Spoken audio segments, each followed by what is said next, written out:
Obrigado, senhor presidente, senhoras e senhores. Obrigado, ex-ministro, pelo comparecimento. Eu confesso que hoje eu estou um tanto quanto estarrecido. Não estamos aqui, os senadores, e me perdoe a fala de quem defende hidroxicloroquina, ivermectina, mas Vossas Excelências não estão fazendo a correlação entre causa e correlação. Você pode efetivamente ter a utilização de determinada medicação em determinada cidade e diminuir o número de óbitos, mas isso não é comprovação científica, porque senão nós estamos aqui acabando com a ciência. Quem faz ciência são cientistas dentro do laboratório com pesquisa com seus pares. Então, por favor, daqui um pouco nós estamos defendendo que a Terra é plana. A digital desse governo, nessa quantidade de óbito, ela já está impregnada. E eu quero fazer um alerta nessa comissão parlamentar de inquérito, que não é só do presidente da República. É quem, de qualquer forma, tenha concorrido para esses crimes, para essas mortes. Hoje nós lamentamos a morte do querido Paulo Gustavo, que em nome deles eu saúdo aqui todas as famílias e externo meus sentimentos aos 412 mil mortos. Agora, essas são mortes evitáveis. Nós estamos falando de gente que está morrendo todos os dias no Brasil, já tendo vacina para aplicar. Nós temos aqui analisar uma conduta, porque contra fatos não há argumentos. O que se dizia é só uma gripezinha, não passa de 200 mortes, cloroquina resolve, gente morre todo dia, máscara não nos faz respirar ar viciado. Eu obedeço ao comandante. Olha, senhor presidente, com todo respeito, essas pessoas elas são responsáveis por estar sendo violado o principal bem jurídico, que é a vida humana. Não vamos aqui baixar o nível de falar que hidroxicloroquina e ivermectina, você poderia ser o prêmio Nobel da medicina, mas quem faz ciência são cientistas dentro dos laboratórios, pesquisando isso, debatendo com seus pares, não é fazendo da população brasileira cobaia, porque é isso que está sendo feito. Porque quando o governo repudia uma vacina com comprovação científica e difunde a utilização de uma medicação sem nenhuma comprovação científica, ele está sendo diretamente responsável. E o artigo 29 do Código Penal é claro: quem de qualquer forma concorre para o crime responde pelo mesmo crime na medida de sua culpabilidade. E mais ainda, quem deixou de praticar um ato, a omissão é penalmente relevante, quando esse agente tenha por lei a obrigação de proteção, vigilância e cuidado. Então tenhamos mais respeito com a ciência, tenhamos respeito com os nossos cientistas, porque analisar, como muito bem disse o senador Otto, então você pode tomar água todos os dias, então o que te salvou foi a água? É óbvio que não. Por favor, respeitem a ciência. É isso que eu peço. E aqui a minha fala vai para o ex-ministro com alguns questionamentos, e eu peço aqui que ele seja objetivo para respondê-la naquilo que for possível. Ontem o ex-ministro Mandetta falou sobre uma minuta de decreto presidencial que alteraria a bula da cloroquina para permitir o uso contra a Covid-19. O senhor chegou a ver ou ouvir algo sobre isso? O senhor hoje mencionou uma reunião com o Conselho Federal de Medicina, quando foi apresentado um protocolo de uso ampliado para a cloroquina. Após a apresentação inicial do Conselho Federal, qual foi a reação do presidente e dos demais participantes? Havia algum médico ou especialista contrário ao uso da cloroquina naquela reunião? O senhor sinalizou algum tipo de discordância em relação à posição do CFM? Outro questionamento: uma das principais recomendações dos cientistas e autoridades sanitárias para combater o Covid é evitar aglomeração, coisa que eu acho que o presidente, ele propositalmente, dolosamente, intencionalmente, faz questão de burlar. Apesar disso, o presidente da República, repetidamente responsável por reunir grandes grupos de pessoas sem qualquer preocupação com a disseminação do vírus.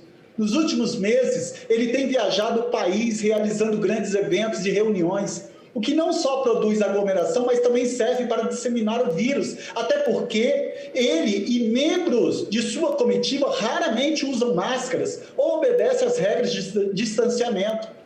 Assim, gostaria de saber se o senhor pessoalmente alertou o presidente ou demais ministros sobre o risco, esse risco ao qual, e se o senhor fez isso, qual foi a reação dele? Além disso, o Ministério da Saúde chegou a preparar diretrizes para os demais órgãos do governo federal sobre a realização de reuniões e eventos? Porque o Ministério Público, o Ministério da Saúde, ele tem essa responsabilidade. Quais são as campanhas para combater, para prevenir a difusão desse Covid-19? Elas foram seguidas? O Tribunal de Contas da União identificou os gastos do governo federal com campanhas de publicidade relacionadas à Covid, se focaram na divulgação de medidas econômicas e não nas medidas de prevenção à contaminação e disseminação da doença. Dos mais de 83 milhões de gastos, apenas 800 mil foram investidos na divulgação de medidas preventivas. O senhor mencionou um encontro com um responsável pela área de comunicação do governo. A campanha discutida tinha qual ênfase? Houve resistência por parte da SECOM ou de outros órgãos do governo para realizar campanhas de publicidade com enfoque em prevenção, distanciamento social? Na sua avaliação, qual foi o impacto de mais esta omissão do governo federal na disseminação do Covid-19 pelo Brasil? O governo federal tem sido muito criticado, e corretamente criticado, por omitir dados e reduzir ou eliminar a transparência das informações relativas à pandemia. Durante o seu período à frente do Ministério da Saúde, o presidente Bolsonaro ou algum outro membro do seu gabinete pediu para que o senhor alterasse a divulgação das informações sobre o Covid-19? Como avalia as ações tomadas pelo ministro Pazuello ao alterar a forma de contar e divulgar o número de óbitos causados pela Covid-19? Finalizo aqui, senhor presidente, agradecendo essa oportunidade e, mais uma vez, pedindo aos colegas que tenham a humildade de enaltecer a ciência, de enaltecer os cientistas. Porque ficar falando que o médico X, Y, Z, na localidade Z, aplicou hidroxicloroquina como se isso fosse feito uma correlação entre causa e a correlação daquele efeito, é você acabar, por uma vez por todos. Então acaba com a Anvisa, acaba com a comunidade científica, acaba com os estudiosos, acaba com a academia.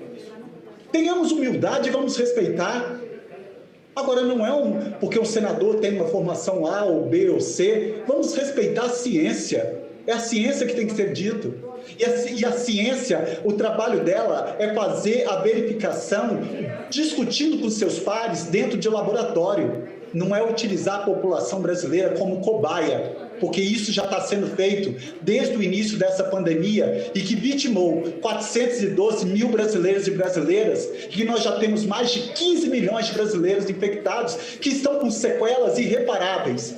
Mas eu volto a falar, a digital nessas mortes, nessas lesões corporais, está impregnada pelo chefe do executivo e seus ministérios.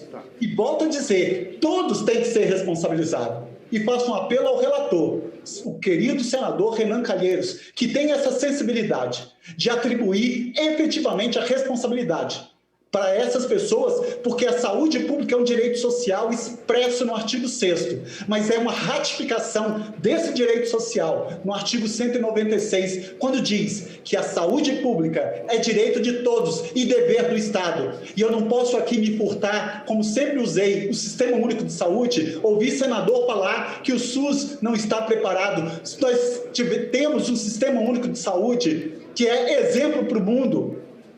Quem defende Estado mínimo agora está vendo a importância do Sistema Único de Saúde.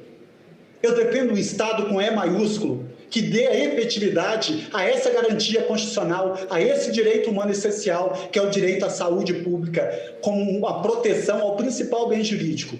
a vida humana, que está sendo violada sistematicamente pelo governo federal e seus ministros. Eu não tenho dúvida disso e agradeço a compreensão do presidente e do ministro que aqui se faz presente. Obrigado, senhor presidente.